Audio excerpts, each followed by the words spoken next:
Hi, my name is Ashraf Ismail, Game Director of Assassin's Creed 4 Black Flag, and I'm excited to show you more of our open world locations and activities. This is by far the biggest and most diverse game world we've ever built. Over 50 major locations and more than 75 uncharted islands. In this demo, we will be jumping around to different parts of the Caribbean world and showing off some of this diversity. Here we are on Andreas Island, a coconut island with a pirate village. Up ahead, we have a tavern. Taverns are places where you can hire crew, pay for secret information about valuable convoys, you can play mini-games, and of course, you can have a drink. To gain access to all of this, you need to prove yourself with your fists.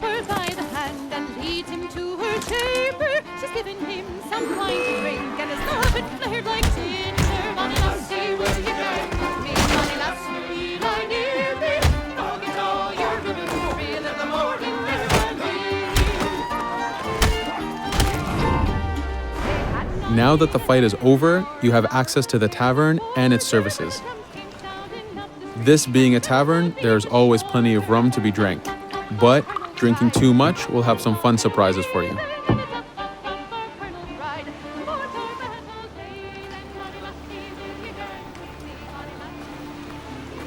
Now let's head to that viewpoint and sync up. Each viewpoint in the game is a small navigation puzzle to reach the top. Synchronizing unfogs the map, showing you nearby collectibles and activities, and it also becomes a fast travel point so that you can quickly get back here. The world is massive. We needed to make it comfortable and easy for you to get to where you want.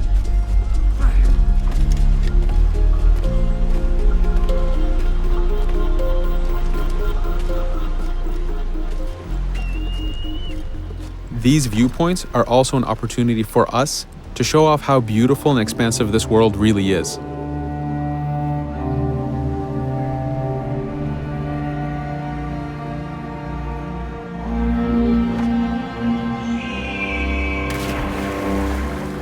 Now we're heading to another important location, underwater shipwrecks. We are now able to access these locations because we recently purchased a diving bell. These are real 18th century devices that pirates and sailors used to access the underwater. Underwater is how the golden age of piracy started. Through an incredible hurricane, tons and tons of Spanish gold was lost at the bottom of the seabed. This attracted poor, jobless sailors and pirates to dive down and grab this treasure. It was important for us to include the underwater as a new environment because it was so important to the history of piracy. The underwater is full of unknown dangers and predators.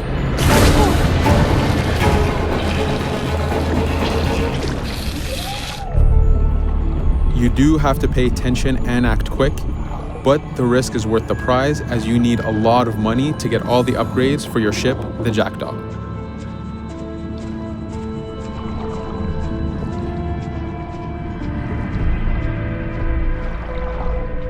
Stealth is very important, even in the underwater. Here, we can use the seaweed and plant life to keep yourself hidden from sharks and other dangers.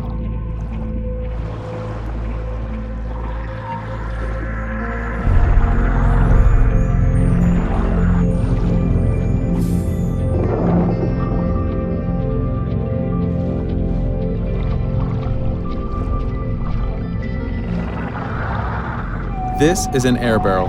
It's a one-time air refill, so use them wisely. Of course, you can always go back to the diving bell to refill. We are going to move to a different location now. This is a smuggler cave. This one happened to be accessed from the underwater, but not all of them are. Here, we ran in without looking around, and this got us in a little bit of trouble. But it was only 2 guys and we took one by surprise, so not too bad. Caves are heavy stealth locations. Stealth is key in this game. We've put a lot of effort in to make it a valuable and exciting gameplay for players. Since we came from the underwater, Edward does not have his weapons or guns. You will have to use your stealth tools to get through this. Here, we will utilize the whistle to take out the brute.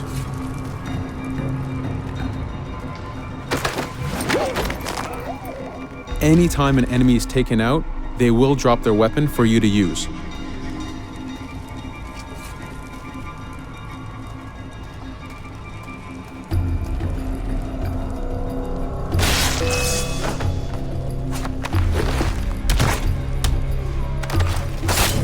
Again, we are taking these guys by surprise and using their own weapons against them.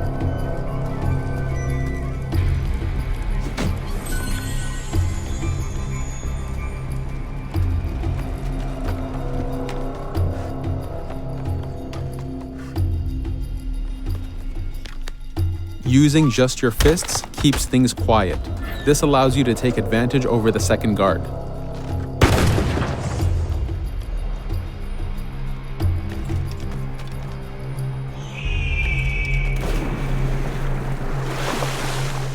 Up to this point, we've been doing a lot of pirating. This has attracted the attention of pirate hunters. This is fed back to you with the clashing swords above the health bar. This is a first level hunter after us. You can push the wanted system to reach level 4, where you have a fleet of intense aggressive hunters after you. The horn you heard indicates that this is a charger type ship. This ship is all about getting close and ramming.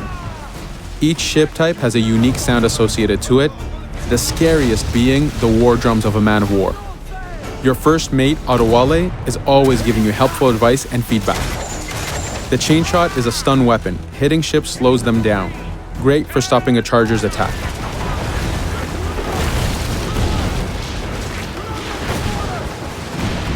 As the masts come down, we can start a boarding.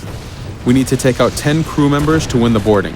Of course, we can do it any way we want. In this case, since this is a smaller ship, the swivel gun is very efficient.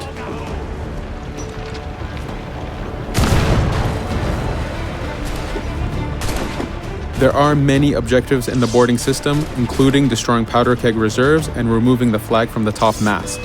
But the most basic objective is to eliminate the crew. Here you can see Edward utilizing his dual cutlasses and guns, combining them in counters and combo attacks.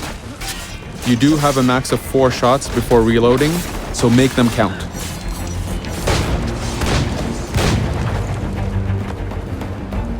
Plundering a hunter allows you to send a very powerful ship to your fleet. They are also a good way to gain ammo for the Jackdaw. In this case, we will use this opportunity to lower our wanted level.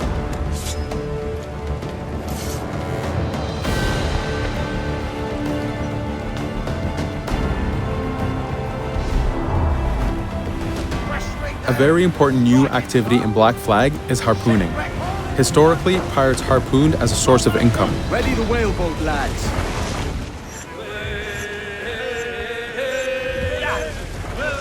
Harpooning is a part of upgrading Edward and his gear. There are many different types of creatures to harpoon, and they are all needed to get every single upgrade. Steady now, lads.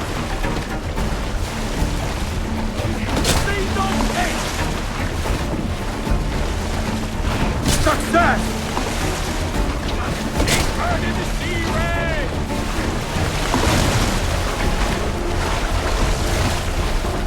It's weakening! The blast has torn the rope!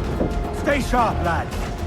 This is one of the smaller harpooning targets. Just imagine taking on a great white shark or a blue whale.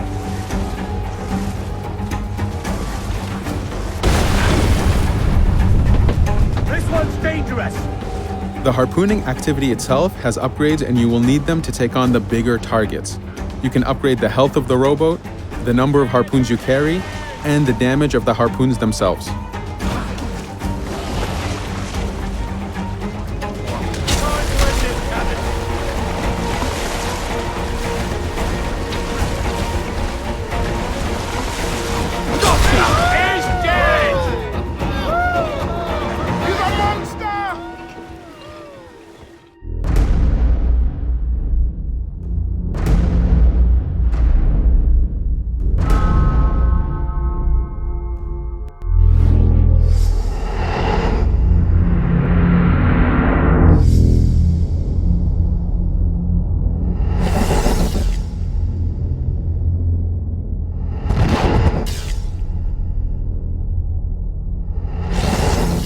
Pre-order now for exclusive in-game missions.